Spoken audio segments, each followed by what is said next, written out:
The Grand Hall of the Galactic Council towered above Earth's diplomatic team, its crystal spires reaching toward the triple suns of the Council homeworld.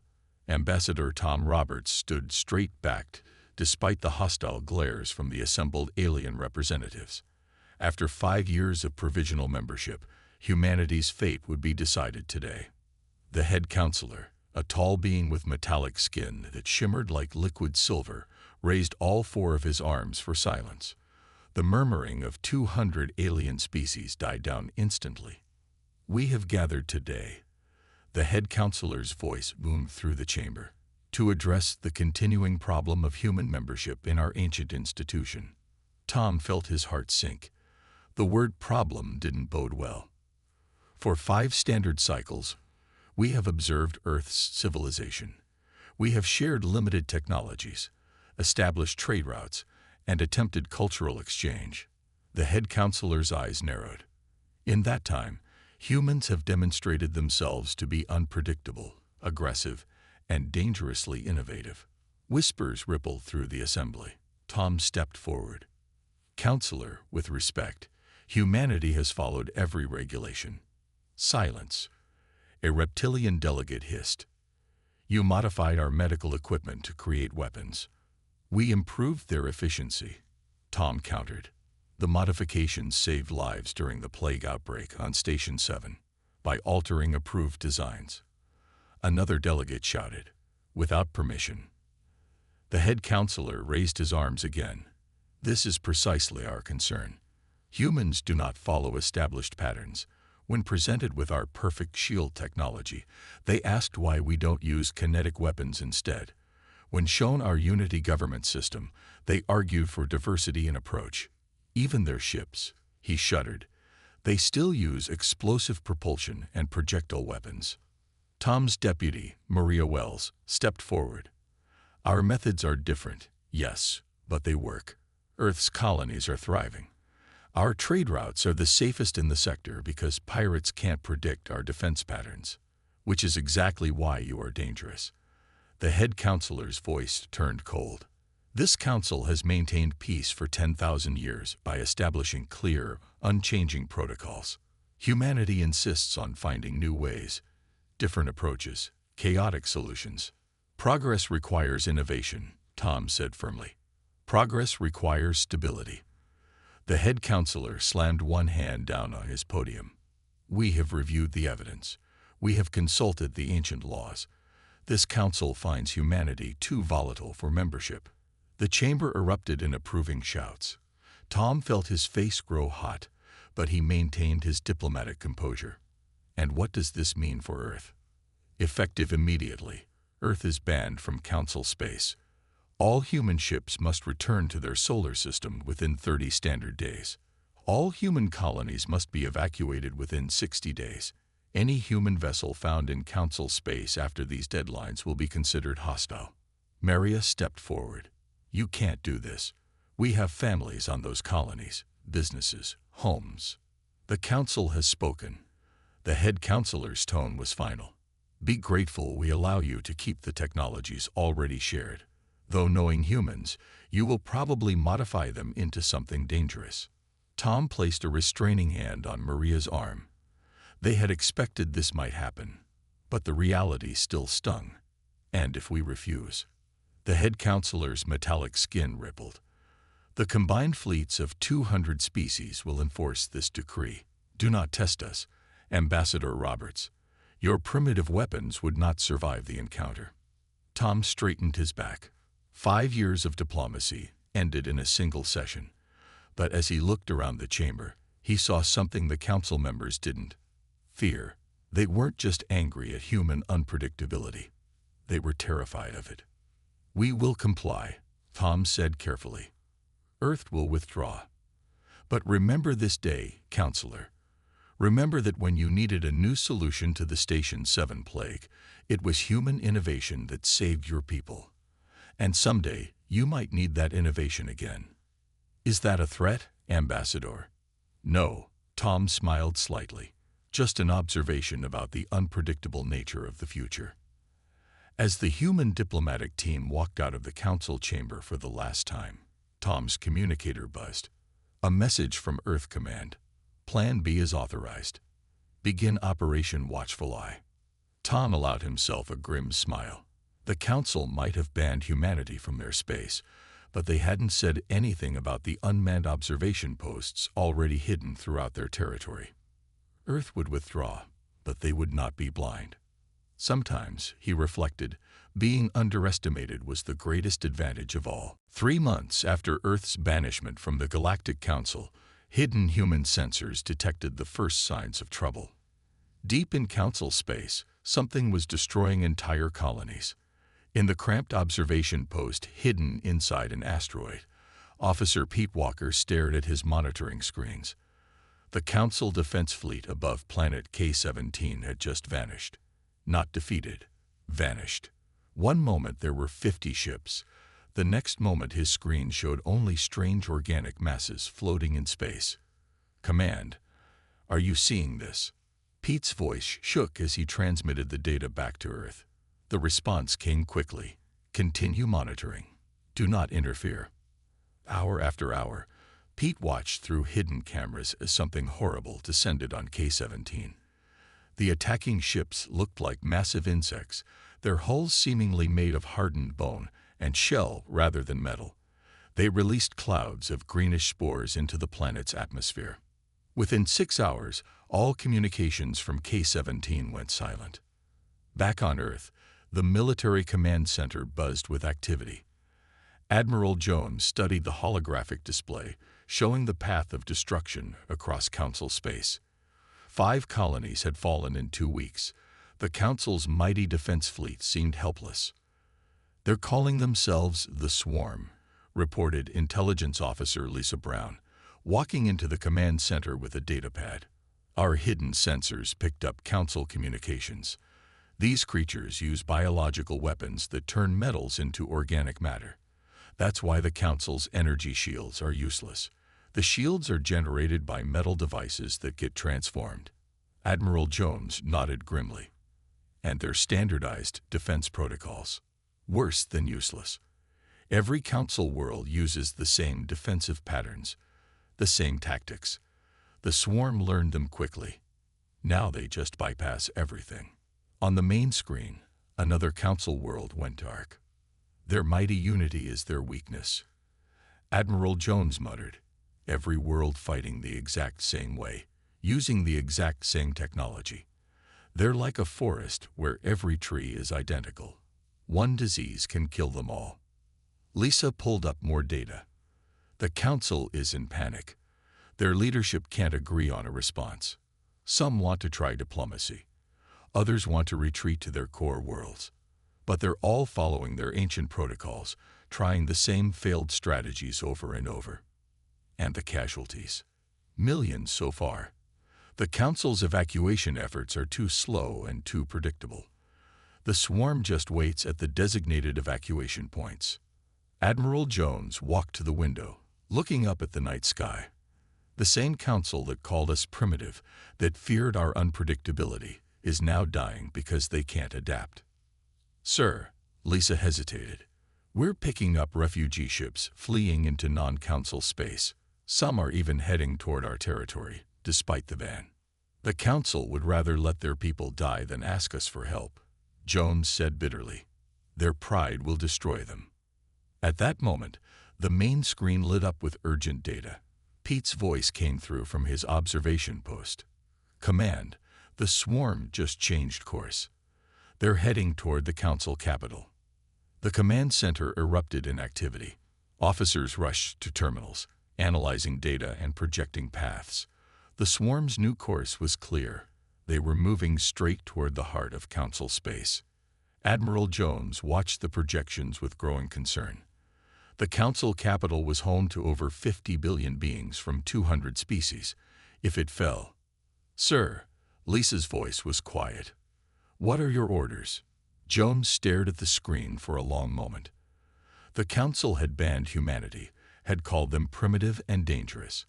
The easy choice would be to let them face this crisis alone. But that wasn't the human way. Contact the President, Jones ordered. Tell her it's time to activate the Thunderchild. And get me Admiral Miller. His ship just became our first line of defense. Sir. Lissa looked confused. We're going to help them. Jones smiled grimly. The council banned us because they feared how we think, how we solve problems. Well, they're about to learn why thinking differently can be an advantage. As the command center sprang into action, the main screen showed more council worlds going dark. The mighty Galactic Council, with all its ancient wisdom and advanced technology, was facing an enemy they couldn't understand or adapt to. But adaptation was what humans did best. Send word to all our observation posts, Jones ordered. Operation Watchful Eye is now Operation Helping Hand. It's time to show the galaxy what primitive humans can do. The Thunderchild floated in Earth's orbit, a warship unlike anything the galaxy had ever seen. Unlike the sleek, identical ships of the Council fleet, it looked rough and angular. Its hull was scared from weapons testing, and its shape followed function rather than beauty. Admiral Miller stood on the bridge, watching his crew run final checks. The ship represented everything the Council had feared about humanity. Unpredictable design, forbidden technologies, and solutions that broke every Council rule. All systems ready, sir, reported his second-in-command, Jack Thompson. Though I still can't believe we're risking our best ship to save the people who banned us. Miller walked to the main viewport, studying his ship's reflection in the reinforced glass. Sometimes the right thing to do isn't the easy thing, Jack. Besides, this is a chance to show them what primitive humans can do. The Thunderchild was humanity's secret weapon. While the Council had focused on energy shields and plasma weapons, humans had gone a different route. The ship's hull contained layers of smart metal that could repair itself. Instead of energy shields that could be transformed by the swarm's weapons, they used rotating magnetic fields and physical armor. Weapon systems check complete, called out the weapons officer. Railguns charged, missile bays loaded. Electronic warfare suite online. The Council had banned kinetic weapons as too primitive. They never understood why humans insisted on keeping bullets and missiles alongside energy weapons. Now, facing an enemy that could transform energy shields into organic matter, humanity's primitive solutions might be exactly what was needed. Sir, Jack pointed to the main screen. New data from our observation posts. The swarm has already destroyed 3 more Council worlds. Their biological weapons are getting stronger. Miller nodded grimly. Show me the battle footage. The screen displayed scenes of Council ships firing their energy weapons uselessly against the swarm's organic hulls. The Council ships, all using identical tactics programmed thousands of years ago, were being slaughtered. They keep fighting the same way. Miller shook his head. Even after losing battle after battle, they won't change their tactics.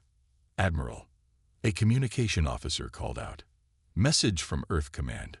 We have authorization to proceed.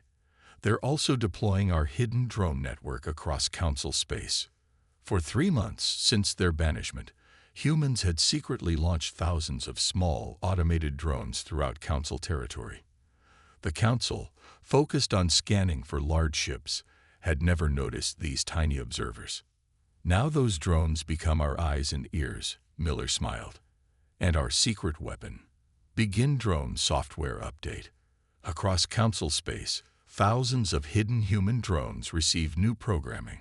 Originally designed for observation, they would now become a defensive network. Small but numerous, they could interfere with the swarm's biological weapons and relay tactical data to the Thunderchild. Sir, Jack looked concerned. What if the Council fires on us when we enter their space? We're still banned. They might, Miller agreed. But I'm betting they're desperate enough to accept help from anyone, even primitive humans. The bridge crew took their stations. The Thunderchild's engines, powered by controlled nuclear fusion, rather than the Council's standard antimatter drives, hummed to life. Another primitive solution the Council had laughed at, but nuclear engines couldn't be transformed by the swarm's weapons. All stations report ready, Jack announced. Course plotted to the nearest conflict zone. We'll arrive in 6 hours. Miller addressed his crew through the ship's comm system. People, we're about to face an enemy that has defeated the most advanced civilization in the galaxy. We'll be outnumbered and fighting in restricted space, but we have something the Council doesn't: the ability to adapt, to think differently, to try new solutions. The Council called this ship a primitive throwback. Let's show them what primitive humans can do. The Thunderchild's engines flared brighter. On Earth, Admiral Jones watched the ship depart. "Good hunting," he whispered. "Show them why they should have feared our creativity, not banned it." The warship accelerated away from Earth, heading toward Council space. Behind it, thousands of hidden human drones activated their new programming. Above Council worlds, the swarm continued its advance, unaware that something different was finally coming to challenge them. The humans were coming, bringing all their primitive solutions with them. Alarms blared through the Thunderchild as it dropped out of faster-than-light travel. The scene before them was chaos.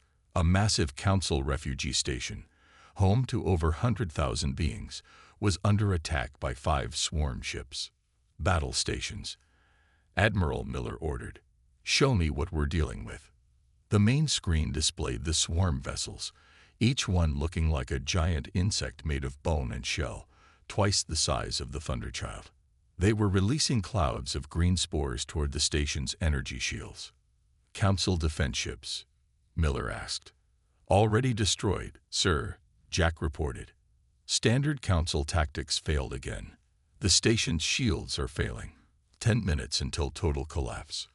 Miller studied the enemy formation. The swarm ships moved in perfect unison, just like the Council's forces did. They had learned to counter that predictable style, but they had never faced a human ship before. "Launch defensive drones," Miller commanded. "Scattered pattern Delta. Let's see how they handle chaos." Hundreds of small drones shot out from the Thunderchild's launch bays. Instead of moving in formation, each drone followed random paths, creating a confusing web of movement around the ship. The swarm ships hesitated. Their perfect formation wavered. "They're confused," Jack grinned. "They've never seen anything move like this." "Station shield status?" Miller asked. 5 minutes until failure. "Sir, we're receiving a transmission from the station." The screen showed an alien face, one of the Council's senior administrators. His metallic skin had lost its shine from stress. "Unknown vessel, this station is under Council protection. You must wait." The alien's eyes widened. That's a human ship. You're banned from this space." "We got your distress call," Miller replied calmly. "Would you prefer we leave?" A massive blast rocked the station. The administrator's image shook. "No, please. We have children here, families. The swarm, our weapons don't work against them." "Then let's try some primitive human weapons instead." Miller turned to his weapons officer. "Target the nearest swarm ship. Show them what kinetic weapons can do." The Thunderchild's railguns roared to life. Solid metal projectiles, accelerated to incredible speeds, shot toward the nearest swarm vessel. The swarm's organic hull, designed to resist energy weapons, shattered under the impact of physical ammunition. "Direct hit," the weapons officer shouted. "Their hull is breaching." The wounded swarm ship tried to release its biological weapons, but the cloud of human drones intercepted the spores, creating an electronic field that disrupted their transformation effect. "Sir, the other swarm ships are changing formation," Jack reported. "They're trying to surround us." Miller smiled. "Just what I was hoping for. Launch missile spread, pattern Omega. Let's show them why humans still use explosives." Missiles streaked out from the Thunderchild's bays, each one following an unpredictable path. The swarm ships, used to fighting targets that moved in straight lines, couldn't track them all. Explosions bloomed across space as the missiles found their marks. 2 more swarm ships critically damaged, Jack reported. "The others are pulling back." "No, wait. They're retreating." The remaining swarm ships turned and fled, leaving their damaged companions behind. For the first time since they appeared, The swarm had been forced to retreat. Station status? Miller asked. They've stabilized their shields using our drone network support, Jack reported. We're receiving thousands of thank you messages from the refugees. The council administrator's face appeared again on the screen. He looked stunned. How? How did you do that? Your weapons are so simple, so basic. Sometimes the old ways work best, Miller replied. Those primitive kinetic weapons you banned. Turns out they work pretty well against organic hulls. The council, they need to know about this, about what you did here. Miller nodded. Tell them. Tell them that while they were trying to fight the swarm with the same tactics that failed before, humanity found a different way. Tell them that sometimes being unpredictable, being willing to try the primitive solution, is exactly what's needed. As the Thunderchild's crew began helping the station repair its defenses, Miller sent a message back to Earth Command. First engagement successful. The swarm can be beaten. Requesting permission to continue into Council space. There are more people who need our help. The response came quickly. Permission granted. Show them what humans can do. The Council's emergency chamber looked nothing like its usual grand hall. Gone were the ornate decorations and impressive displays of technology. Instead, worried representatives from 200 species huddled in a reinforced bunker deep underground. The head counselor's metallic skin had dulled with stress as he watched recordings of the Thunderchild's battle with the swarm. Over and over, he replayed the scene of human kinetic weapons tearing through the organic hulls that had seemed invincible. Impossible, he whispered. Their primitive weapons worked perfectly, finished another council member, while our advanced energy weapons did nothing. The room fell silent as a new message appeared on their screens. More swarm ships had been detected heading toward major council worlds. Their tactics were evolving, but still couldn't counter the unpredictable patterns of the single human warship that dared to fight them. We must contact Earth, a young council member finally said. Ask for their help. Ask the humans. The head counselor's skin rippled with emotion. The same humans we banned. The ones we called primitive and dangerous. Better primitive and alive, another member muttered, then advanced and dead. Before they could argue further, an aide rushed into the chamber. Counselors, we're receiving a transmission.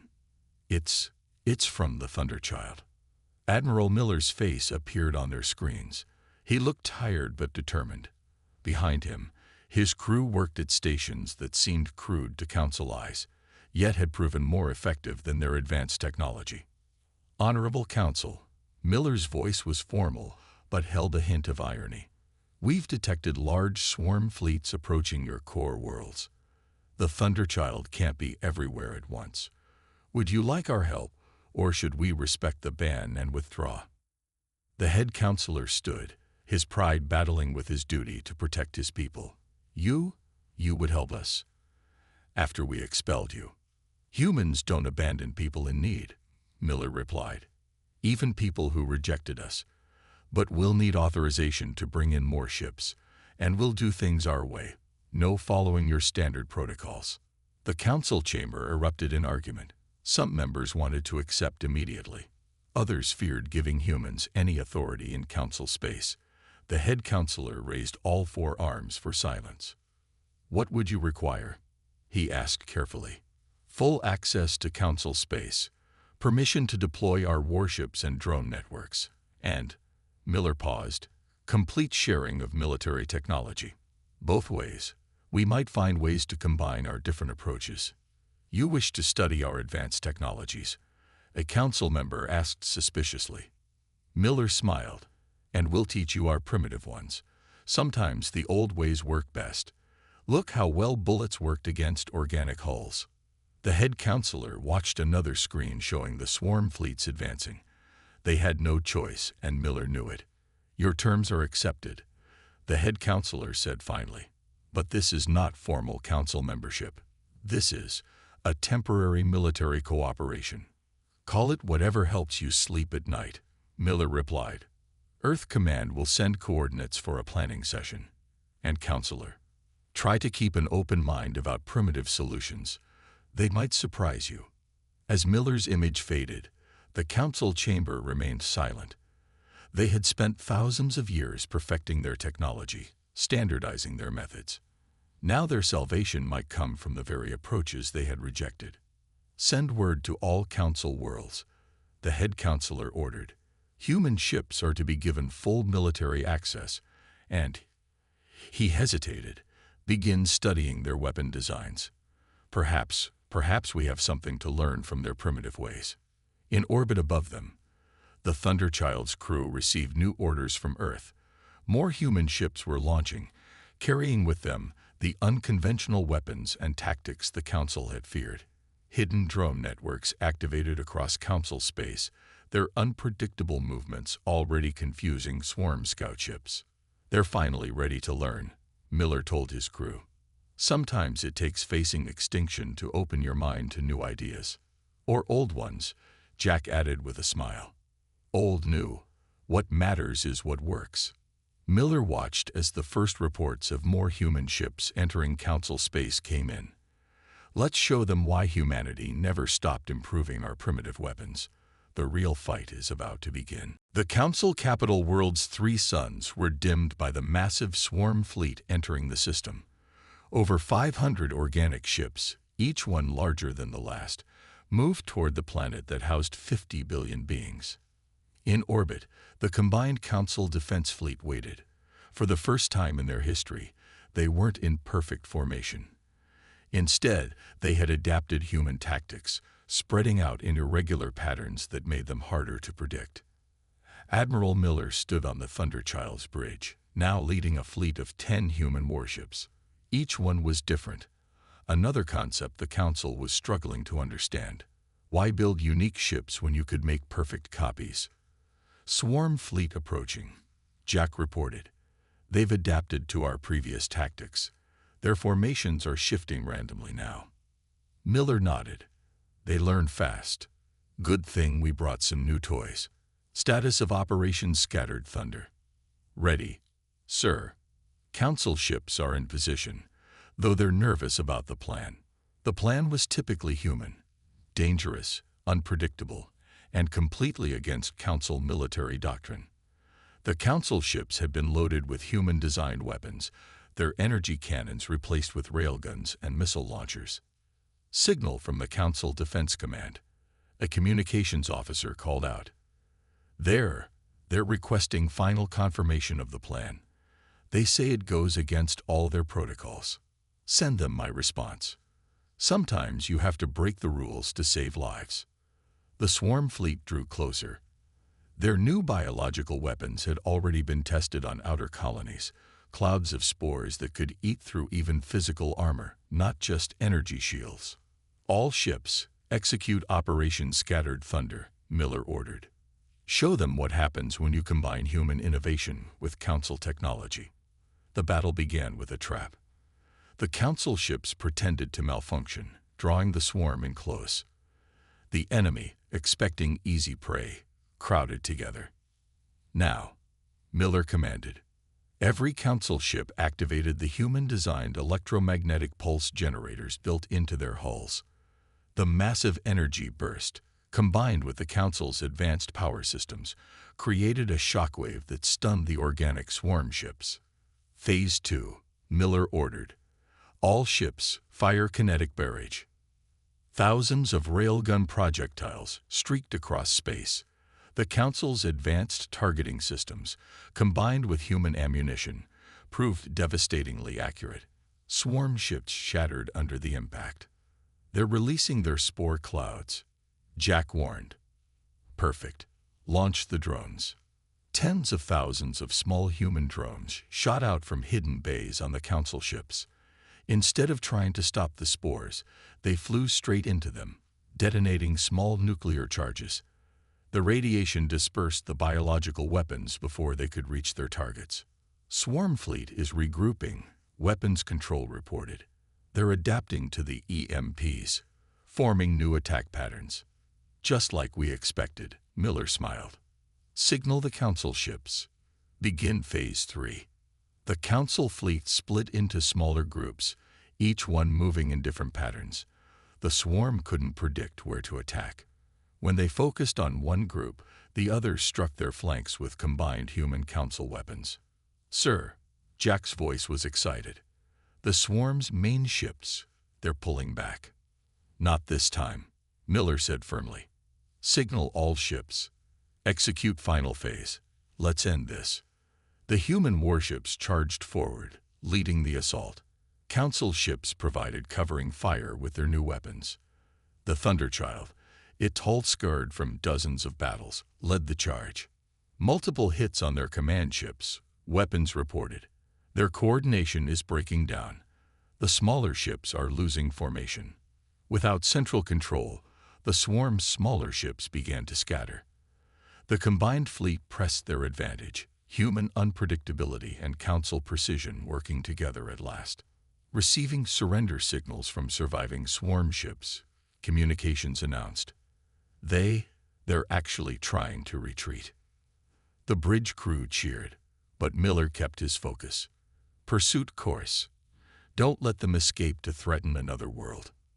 The battle continued for several more hours, but the outcome was clear. When the last swarm ship was destroyed or captured, the Council capital erupted in celebration. 50 billion beings had been saved by the very humans they had banned. Message from Council Command. Communications called out. "The head counselor wishes to speak with you immediately, sir."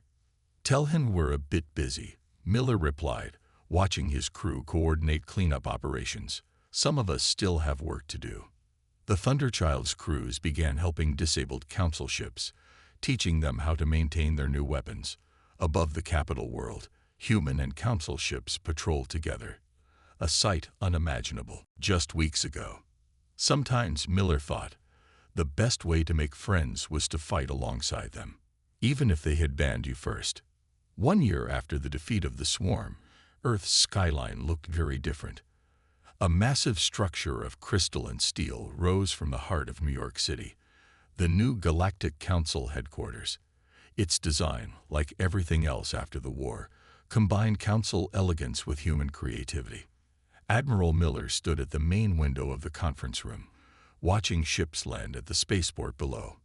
Council vessels now sported visible weapon systems, a sight that would have been unthinkable before the war. Beside them, human ships showed touches of Council technology, their hulls gleaming with advanced materials. "Still getting used to the view?" asked Tom Roberts, the former ambassador who had been expelled from the Council chamber just 1 year ago. Now he wore the insignia of Earth's chief representative to the Council. "Getting used to all of it," Miller replied, gesturing at the changed city below. "Council ships in our orbit, alien tourists on our streets, and that." He pointed to a training field where human instructors taught Council military officers about tactical innovation. "Times change," Tom smiled. "Even for a civilization that spent 10,000 years trying to prevent change." The door opened, and the head counselor entered.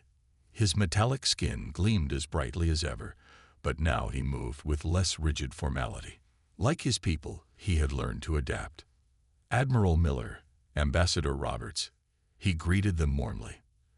"The ceremony begins in 1 hour. Are you prepared?" Today marked the official opening of the new Council headquarters on Earth. More importantly, it marked humanity's full membership in the Council, not as junior members, but as equals. "Almost ready," Miller replied. "Though I'm still getting used to these new formal uniforms your designers created." "A perfect blend," the head counselor noted. "Council materials with human styling, like everything else we do now." They walked together to the main chamber, where representatives from 200 species waited. The room buzzed with dozens of languages, translation devices working smoothly. On the walls, screens showed scenes from across Council space. "Look," Tom pointed to one screen. "They're installing the new defense systems on the outer colonies." The screen showed construction crews installing what the Council now call the Earth Protocol, a defense system that combined Council energy shields with human kinetic weapons and unpredictable drone networks. No single system was perfect, they had learned, but together they were stronger. Hard to believe this all started with you banning us, Miller said to the head counselor. A fortunate mistake, the alien leader admitted. We feared your unpredictability, your primitive solutions. We never understood that diversity of approach is a strength, not a weakness. The ceremony began. Representatives from every council world gathered to watch Earth formally join their alliance. But this was a different council than before. Gone were the rigid protocols and unchanging traditions. Now, innovation was encouraged, different approaches celebrated. Tom stepped forward to give Earth's acceptance speech. 1 year ago, we stood before the council as outcasts, banned for being different. Today, we stand as partners, allies, and friends. We've learned from each other. Council technology has improved our ships. Our tactical thinking has strengthened their defenses. Apart, we were strong. Together, we are stronger. The head counselor raised all 4 arms in a new gesture, less formal, more human-like. Let this new council chamber on Earth stand as a symbol, a reminder that strength comes not from forcing everyone to be the same, but from celebrating our differences. Humanity's primitive solutions saved us all. Perhaps it is time we stopped calling them primitive and started calling them innovative. The chamber erupted in applause. On screens across the galaxy, billions watched as the new era began. Council ships and human vessels patrolled together, their crews learning from each other.